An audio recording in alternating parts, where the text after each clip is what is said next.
우와, 친엄마가 30년 만에 나타난 진짜 이유가 뭔지 아세요? 오늘 제가 충격적인 진실을 밝혀드립니다. 시작하기 전에 좋아요, 구독 눌러주세요. 서류를 내려놓는 순간 손끝이 미세하게 떨렸습니다. 이 지역은 아무 대답도 하지 않은 채 테이블 위에 놓인 짙은 갈색 봉투를 바라보고 있었습니다. 그 안에 무엇이 들어있는지 알 수 없었지만 왠지 모든 것이 달라질 것만 같았습니다. 봉투의 모서리는 시간에 발해 있었고 누군가의 손때가 묻은 듯 구겨진 흔적이 역력했습니다. 지역의 시선은 그 봉투에서 떨어지지 않았습니다. 마치 그것이 판도라의 상자처럼 열어서는 안 될 무언가를 담고 있다는 직감이 온몸을 휘감았습니다. AP그룹 인수는 그의 오랜 꿈이었습니다. 수년간 준비해온 이 프로젝트는 단순한 사업적 성공을 넘어서는 의미를 지니고 있었습니다. 이것은 이 지역이라는 이름을 업계에 각인시킬 결정적 기회였고 그가 지금까지 걸어온 모든 길의 정점이었습니다. 하지만 그날 회장 김동수가 남긴 한마디가 마음을 붙잡았습니다. 회장실의 묵직한 공기, 커튼 사이로 새어 들어오는 희미한 빛, 그리고 그 속에서 들려온 회장의 목소리는 평소와 달리 낮고 무거웠습니다. 자네가 그 일을 맡아야 하네. 내겐 아직 풀지 못한 빚이 하나 있거든. 김동수 회장의 목소리에는 세월의 무게가 실려 있었습니다. 그의 주름진 손은 책상 위에서 미세하게 떨리고 있었고 눈가에는 오래된 상처의 흔적이 그림자처럼 드리워져 있었습니다. 지역은 그 말을 쉽게 잊지 못했습니다. 단순한 업무라기엔 회장의 눈빛이 너무 간절했고 무언가 복수에 가까운 정서가 담겨 있었습니다. 그 눈빛 속에는 수십 년간 사귀지 않은 한이 응어리져 있었고 그것은 마치 시간이 지나도 결코 희석되지 않는 독약처럼 회장의 영혼을 잠식하고 있는 듯했습니다. 며칠 후 회사 창립 30주년 리셉션이 열렸습니다. 화려한 샹들리에 아래로 수백 명의 하객들이 모여들었고 축배의 소리와 웃음소리가 넓은 홀을 가득 채웠습니다. 지역은 축배를 들며 웃고 있었지만 그 미소는 얇은 유리처럼 위태로웠습니다. 입가에는 미소가 걸려 있었지만 그의 눈은 전혀 웃고 있지 않았습니다. 샴페인 잔을 든 손에는 힘이 들어가 있었고 턱선에는 긴장으로 인한 경직이 역력했습니다. 그의 눈은 인파 너머를 향하고 있었습니다.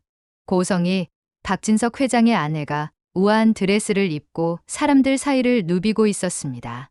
그녀의 미소는 완벽했고 몸짓은 세련됐으며 말투는 교양 있는 상류층 여성의 그것이었습니다. 하지만 지역의 눈에는 그 모든 것이 정교하게 연출된 가면처럼 보였습니다. 저 여자가 왜 저기 있는 거지? 지역의 속마음이 중얼거렸습니다. 가슴 한편에서 불길한 예감이 피어올랐습니다. 그것은 마치 폭풍전야의 고요함처럼 무언가 큰 일이 일어나기 직전의 정적처럼 느껴졌습니다.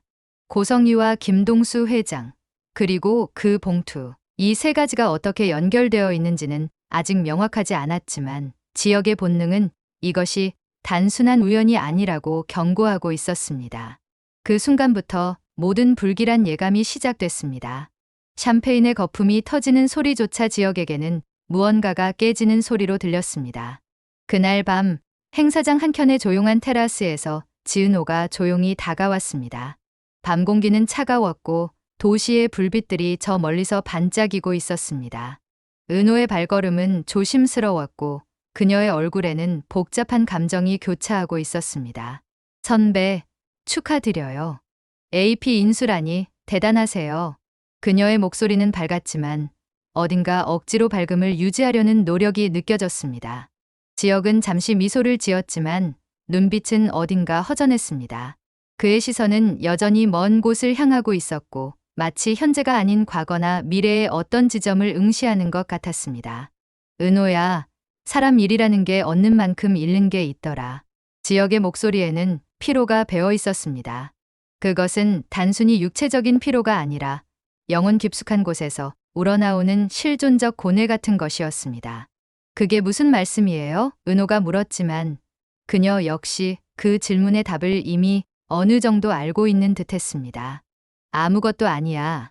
그냥 피곤해서 그래. 지역의 대답은 회피에 가까웠습니다. 하지만 은호는 그 눈빛 속에 숨겨진 불안을 놓치지 않았습니다. 그녀는 오랜 시간 지역을 지켜봐 왔고 그의 미묘한 감정 변화를 읽어내는 데 익숙했습니다. 지금 그의 눈빛에는 평소와 다른 무언가가 있었습니다.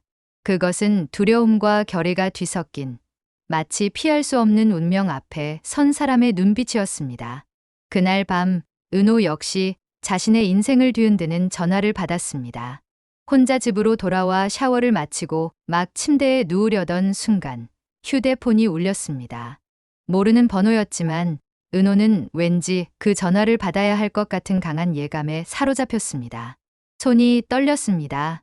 전화기를 귀에 대는 그 짧은 순간이 마치 영겁처럼 길게 느껴졌습니다. 지은호 씨 맞죠? 가족 DNA가 일치했습니다. 친모분이 당신을 찾고 계세요. 전화기 너머의 목소리는 사무적이었지만 그 내용은 은호의 세계를 송두리째 뒤흔들기에 충분했습니다. 은호의 머릿속이 하얘졌습니다. 순간 모든 소리가 사라지고 시간이 멈춘 것 같았습니다. 심장이 귓가에서 미친 듯이 뛰는 소리만이 들렸습니다. 친모, 자신을 찾고 있다고? 은호는 지금까지 고아원에서 자랐고 자신의 부모에 대해서는 아무것도 아는 바가 없었습니다. 수없이 상상해왔지만 막상 현실이 되니 두려움이 앞섰습니다. 전화를 끊고 난 후에도 은호는 한참 동안 그 자리에 멍하니 서 있었습니다. 손에서 떨어질 듯 말 듯 흔들리는 휴대폰, 창밖으로 보이는 도시의 불빛들, 그리고 가슴속에서 솟구치는 형언할 수 없는 감정의 소용돌이. 기쁨인지 두려움인지 분노인지 혼란인지 알 수 없는 복잡한 감정들이 파도처럼 밀려왔습니다. 그 이름은 너무 익숙해서 오히려 믿기 어려웠습니다. 고성이 오늘 리셉션에서 본 그 우아한 여자. 박진석 회장의 아내이자 상류사회의 완벽한 숙녀. 그 여자가 자신의 친모라니. 은호는 무릎이 꺾여 바닥에 주저앉았습니다. 숨을 쉬기가 힘들었고 현기증이 밀려왔습니다. 며칠 뒤 은호는 강남의 한 고급 카페에 나타난 고성희를 마주했습니다. 카페는 조용했고 클래식 음악이 은은하게 흐르고 있었습니다. 창밖으로는 봄볕이 따스하게 내리쬐고 있었지만 은호의 마음속은 겨울처럼 차가웠습니다. 고성희는 이미 자리에 앉아 있었습니다. 그녀는 샤넬 수트를 입고 있었고 목에는 진주 목걸이가 걸려 있었습니다. 완벽한 메이크업, 우아한 자세, 세련된 미소. 모든 것이 한치의 빈틈도 없었습니다. 은호가 다가가자 고성희가 일어나 그녀를 맞았습니다. 은호야, 내가 내 엄마야. 그녀의 목소리는 따뜻했습니다. 눈에는 눈물이 글썽거렸고 손을 내밀어 은호의 손을 잡으려 했습니다. 하지만 은호는 본능적으로 한 걸음 뒤로 물러섰습니다. 고성희의 손이 허공에서 멈췄고 그녀의 얼굴에 순간적으로 당황한 기색이 스쳤습니다. 하지만 곧 그녀는 부드러운 미소를 되찾았습니다. 그 회복력, 그 완벽한 감정 통제가 오히려 은호를 더욱 불안하게 만들었습니다. 마치 배운 연극 대사처럼 완벽했습니다. 너무 완벽해서 오히려 진실성이 느껴지지 않았습니다. 지금까지 왜 한 번도 찾지 않으셨어요? 은호의 목소리가 떨렸습니다. 그녀는 이 질문을 던지기까지 얼마나 많은 용기를 내야 했는지 모릅니다. 수십 년간 마음속에 품은 질문, 고아원에서 밤마다 눈물로 지새우며 되뇌었던 그 질문을 이제야 당사자에게 직접 던질 수 있게 된 것입니다. 사정이 있었단다. 그땐 아무것도 할 수 없었어. 고성희의 대답은 예상했던 것이었지만 그래서 더욱 실망스러웠습니다. 구체적이지 않았고 진심이 느껴지지 않았습니다. 그럼 이제 와서 왜요? 은호의 목소리에 억눌린 분노가 배어나왔습니다. 오빠가 아프단다. 그 한마디에 공기가 무너졌습니다. 시간이 멈춘 것 같았습니다. 은호의 귀에서 윙하는 소리가 들렸고 눈앞이 흔들렸습니다. 쌍둥이 오빠가 있다고 자신에게 형제가 있었다는 것도 처음 듣는 사실이었지만 그보다 더 충격적인 것은 그 오빠가 아프다는 사실이었습니다. 그리고 그 순간 은호는 깨달았습니다. 자신이 왜 지금 이 자리에 불려나왔는지를. 이것은 단순한 재회가 아니었습니다. 무언가 목적이 있었습니다. 은호는 처음 듣는 사실에 혼란스러웠지만 성희의 눈물에 아무 말도 하지 못했습니다. 고성희는 완벽하게 울고 있었습니다. 눈물이 볼을 타고 흘러내렸지만 마스카라는 번지지 않았습니다. 마치 연습된 눈물처럼 계산된 슬픔처럼 보였습니다. 그날 밤 은호는 지혁에게 그 이야기를 털어놓았습니다.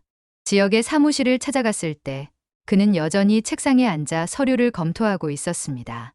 은호가 들어서자 지혁은 고개를 들었고 그녀의 창백한 얼굴을 보고는 즉시 무언가 심각한 일이 일어났음을 직감했습니다. 선배, 저 엄마를 찾았어요. 은호의 목소리는 떨리고 있었습니다.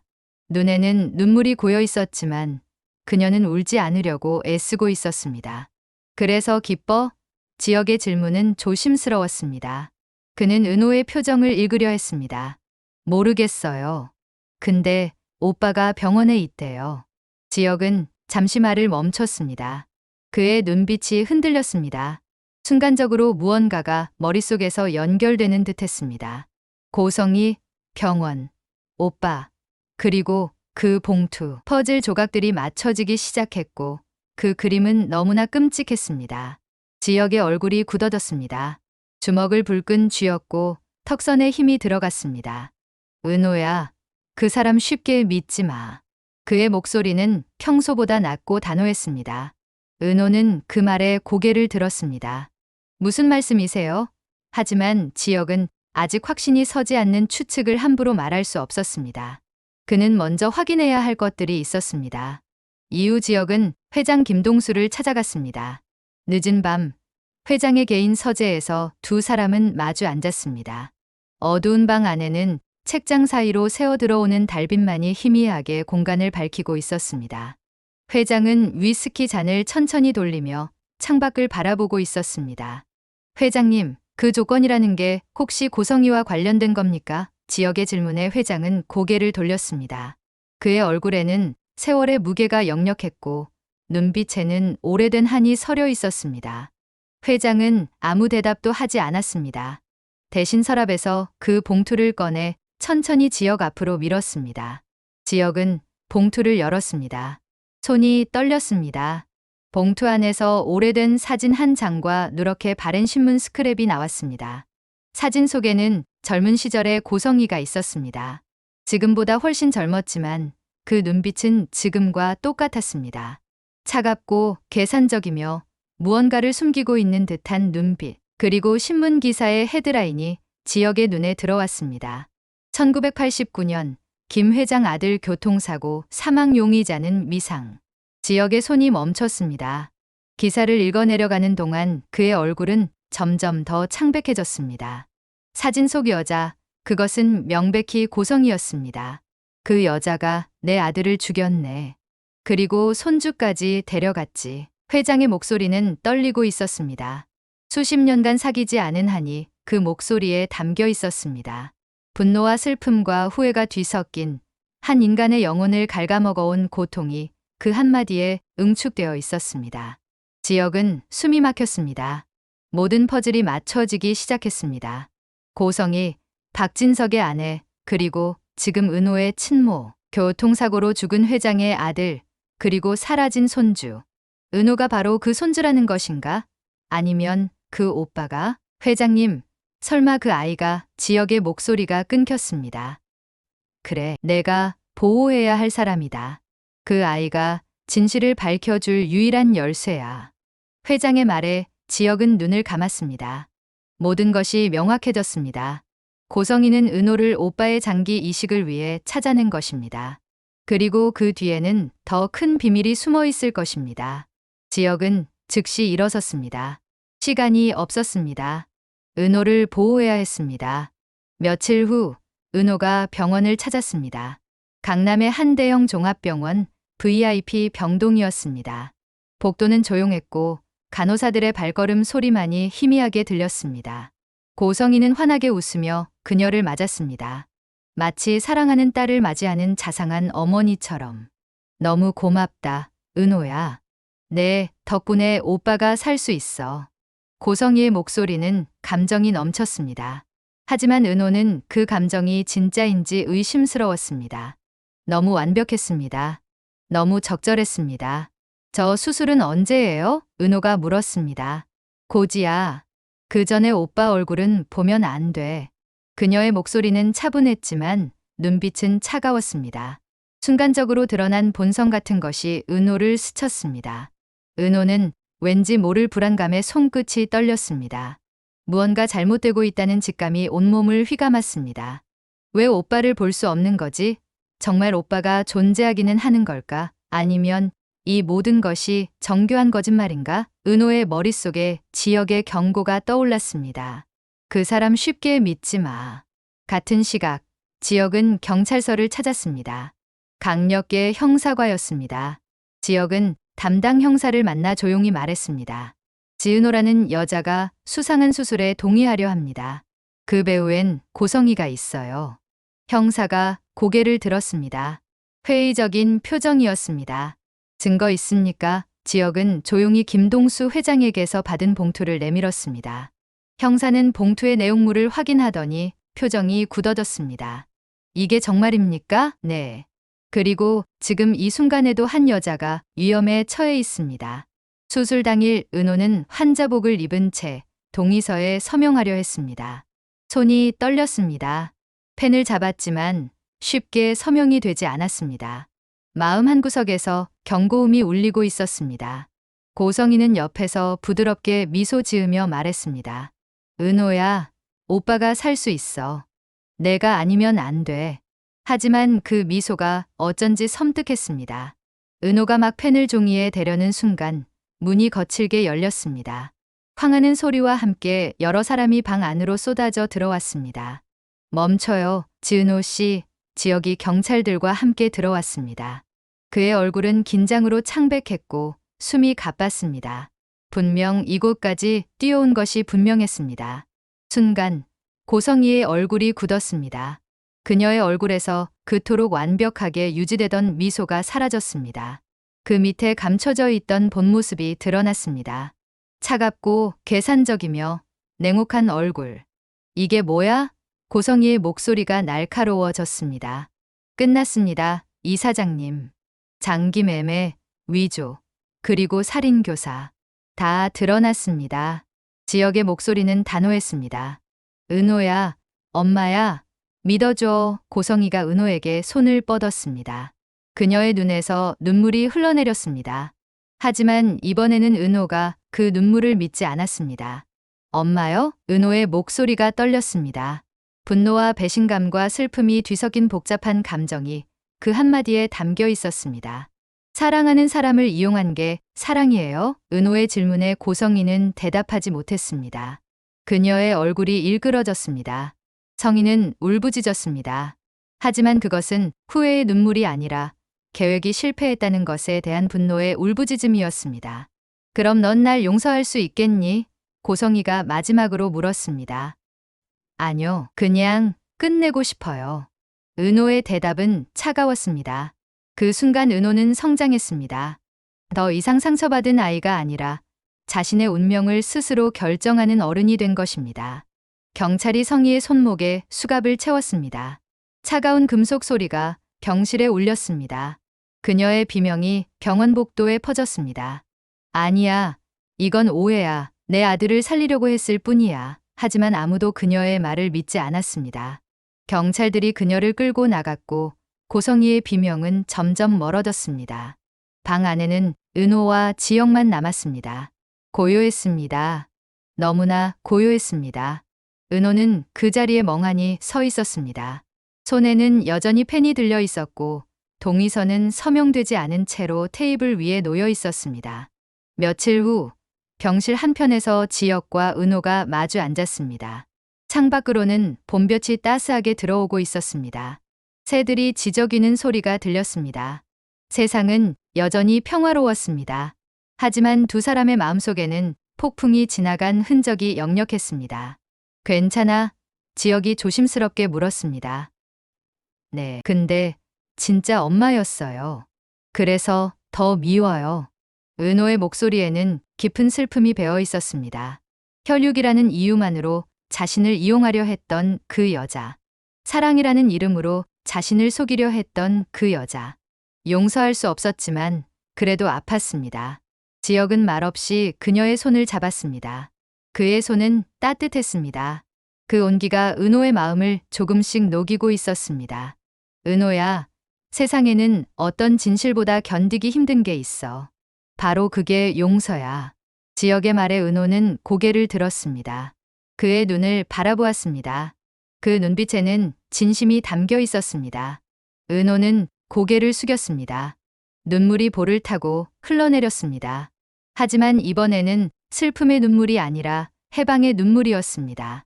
그때 문이 열리고 김동수 회장이 들어왔습니다. 그는 훨씬 가벼운 표정이었습니다. 수십 년간 그를 짓눌러 왔던 무게가 조금은 가벼워진 듯 했습니다. 덕분에 내 아들의 한을 풀었네.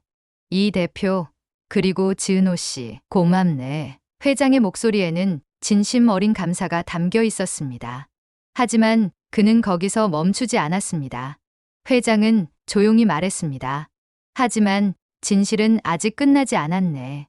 고성이의 뒤에는 또 다른 누군가가 있었거든. 그 말에 방 안의 공기가 다시 긴장으로 가득 찼습니다. 지역과 은호가 동시에 얼굴을 들었습니다. 그게 누구죠? 두 사람이 동시에 물었습니다. 회장은 미소를 지었습니다. 하지만 그것은 따뜻한 미소가 아니라 무언가를 알고 있는 사람만이 지을 수 있는 의미심장한 미소였습니다. 곧 알게 될 걸세. 그 사람이 자네 곁에 있거든. 그 말에 둘의 시선이 서로를 향했습니다. 묘한 정적이 흘렀습니다. 서로를 의심하는 것은 아니었지만 그렇다면 누구란 말인가? 주변에 또 누가 있단 말인가? 회장은 더 이상 말하지 않고 방을 나갔습니다. 그의 뒷모습이 문 너머로 사라졌습니다. 은호와 지역은 여전히 서로를 바라보고 있었습니다. 창밖에서는 봄바람이 불어왔습니다. 커튼이 살랑거렸습니다. 은호는 눈을 감았습니다. 누군가의 숨소리가 너무 가까이 느껴졌습니다. 지역의 목소리가 낮게 울렸습니다. 은호야, 혹시라도 내가 너를 지키지 못하게 되더라도 끝까지 진실만은 붙잡아. 그의 말에는 예감이 담겨 있었습니다. 무언가 더 큰 위험이 다가오고 있다는, 그리고 자신이 그녀를 끝까지 지켜줄 수 없을지도 모른다는 불안한 예감. 그의 손을 잡은 은호의 손끝이 미세하게 떨렸습니다. 밖에서는 봄비가 내리고 있었습니다. 빗방울이 창문을 두드리는 소리가 들렸습니다. 모든 것이 끝난 듯 보였지만 진짜 이야기는 이제 막 시작되고 있었습니다. 고성이의 체포로 한막이 내려졌지만 회장의 말처럼 진짜 배우는 아직 드러나지 않았습니다. 그 사람이 곁에 있다는 말이 계속해서 두 사람의 마음을 불안하게 했습니다. 은호는 지역의 손을 더 꽉 잡았습니다. 지역 역시 그녀의 손을 놓지 않았습니다. 두 사람은 알고 있었습니다. 이것은 끝이 아니라 시작이라는 것을. 그리고 앞으로 더 큰 폭풍이 기다리고 있다는 것을. 하지만 이제 그들은 혼자가 아니었습니다. 함께였습니다. 그것만으로도 충분히 강했습니다. 구독과 좋아요로 함께 해주세요.